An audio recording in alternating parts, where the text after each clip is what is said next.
கர்த்தருடைய பரிசுத்த நாமத்துக்கு ஸ்தோத்திரம்.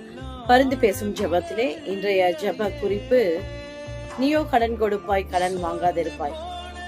ஆம் பெரியமானவர்களே, எத்தனை பேர் நம்ம கடன் பிரச்சனையோட, கடன் பாரத்தோட, எவ்வளோ கஷ்டங்களோட அநேக குடும்பங்கள் இருக்கு.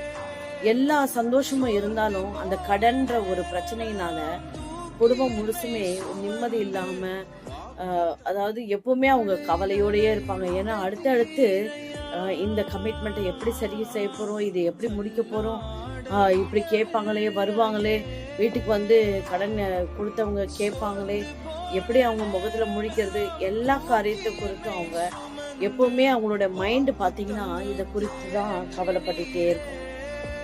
சாத்தான் விரிக்கிற ஒரு பெரிய வலை இது. இதுல எத்தனை பேர் சிக்கியிருக்காங்க பிரியமானவர்களே. அவர்களுக்காக தானே இன்றைக்கு நாம் ஜெபிக்க போகிறோம். நாம கூட அந்த பாதையெல்லாம் கடந்து வந்திருக்கோம் இல்லையா?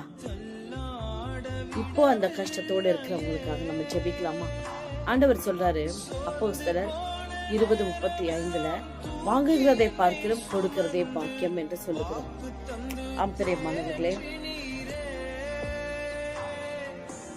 என்கிட்ட ஒண்ணுமே இல்லையே, நான் எப்படி கொடுக்கறது அப்படின்னு நீங்க கேட்கலாம்.